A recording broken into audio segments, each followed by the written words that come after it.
Get out of this house. Take your curse with you, she spat, her bony fingers wrapped around the edge of the sofa like it owed her something. It was the morning after my husband's funeral. My black dress was still damp from the rain. The casseroles from last night's pity parade sat untouched on the counter. And there she was, my mother-in-law, barking orders at 2 hired movers and a cousin I barely knew. They dragged out chairs, yanked down curtains, even tossed my wedding portrait face down on the floor. This property reverts to blood family now. Pack your bags, she announced, smug as royalty. I stood in the hallway, shoes soaked, heart hollow. She strutted through the home I built, tearing pieces of me from every room like I never existed. I watched as they carried out the rug I picked, the pillows I stitched, the bookshelf I built for his law books. No one spoke to me. Not once. Until she reached for the spare keys. I didn't raise my voice. I didn't cry. I didn't move. I just said, "You forgot one crucial thing." She froze. "My name is Belle Monroe, I'm 31, and if you think you know how this ends, stay tuned. Because what happens when a grieving widow stops mourning and starts remembering what the will really said? They buried him yesterday. But today they're about to dig up a truth they thought was buried with him." She laughed. That brittle, arrogant kind of laugh people do when they think you're bluffing. "You poor thing," she smirked, tossing the house keys into her purse. "He didn't leave you anything but his name. And even that won't help you now." I didn't answer. I didn't have to. Because 3 weeks ago, in a quiet hospital room with the machine still humming, my husband handed me a red leather folder. Inside was his final letter, his last act of love. "If anything happens to me, don't trust my mother. Don't trust her smile. Don't trust her tears. And for God's sake, read the envelope taped under the kitchen drawer." That drawer. The one she was standing near now. I turned, walked past her and pulled it open. Reached underneath. There it was, taped securely, a sealed legal envelope labeled in his handwriting. "To my wife, final instructions." I opened it. Inside was a notarized copy of his amended will. And I read it aloud. "I, Michael James Monroe, leave full ownership of our home, assets and personal property to my wife, Belle Monroe. No other party shall claim rights regardless of bloodline." Her face paled like cold ashes. The cousin holding my dishes froze mid-step. I looked at them, every single one, and said, "You're trespassing." Silence. Tight, acidic silence. Then I calmly picked up my phone and dialed. "Hi. Yes, I need officers dispatched to remove intruders from my property." Now that got her attention. She thought I'd cry, but widows don't always break. Sometimes they bite. That can't be real," she stammered. "Michael would never." "He did," I cut in, "and you know it." I held the document steady. Signed, notarized, dated just 3 days before his final hospital stay. He reached for it. I stepped back. "You touch this and I'll add attempted interference with legal property to the trespassing report." Her lips tightened. The movers slowly backed toward the door, unsure whose side they were on anymore. Sirens grew louder in the distance. Fast, loud, real. She turned to me one last time, eyes burning. "You manipulated him. You turned him against his own family." I looked her dead in the eye. "No. You did that when you called me a phase. When you refused to come to our wedding. When you told him marrying me meant losing a mother." I walked to the front door and held it open. "I buried the man I loved yesterday. I won't bury myself today." The police arrived moments later. I handed them the paperwork. They did the rest. She left without another word, but her silence screamed. I watched from the window as the last truck rolled away. My things still packed inside. They'd taken my belongings but left something behind. Proof that I had more than grief. I had ground to stand on. And I wasn't leaving it. Not for anyone. The house was quiet again. Still full of pain, but also finally mine. And I wasn't done. Because buried deeper than the will was something she never saw coming. I spent the night in the guest room. The master bedroom still smelled like him. Cedar and cinnamon, too heavy to breathe in. At 2:14 a.m. I opened the attic door. Michael's old safe sat in the corner. Dusty, untouched. I remembered the code, our anniversary and his baseball jersey number. Inside, a folder labeled confidential, for Belle only. And beneath it a small velvet box. My hands shook but I kept going. Inside the folder were documents I didn't know existed. real estate deeds, old letters, and a quiet bomb. A property transfer agreement.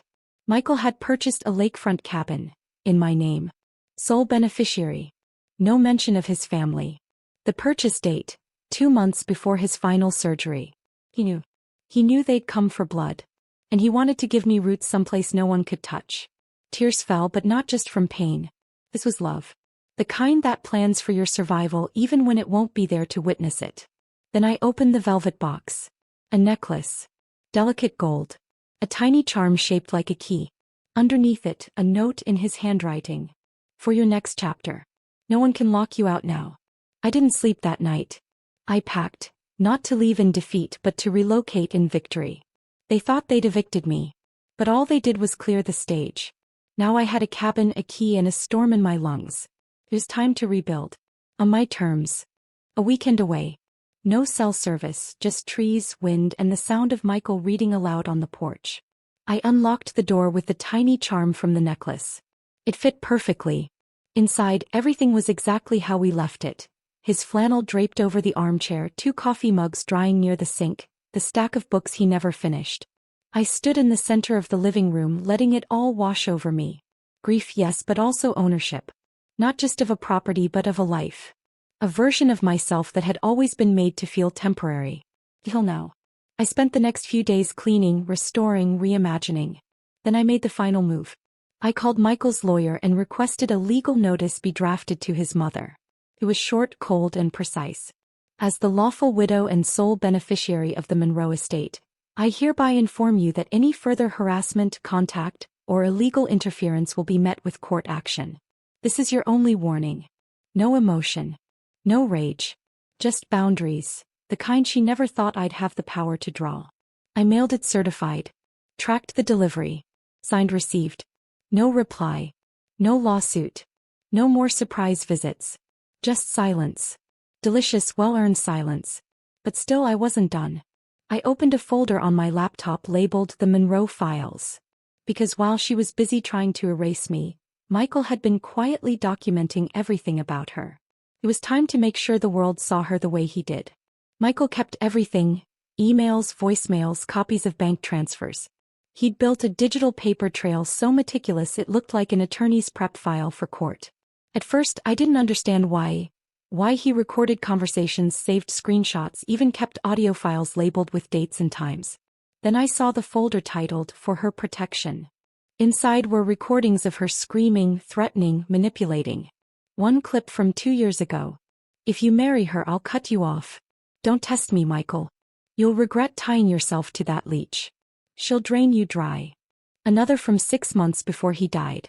I'm not saying Belle's a gold digger, but don't be shocked when she sells the house the moment you flatline. He never told me. Never let it stain our days. But he knew.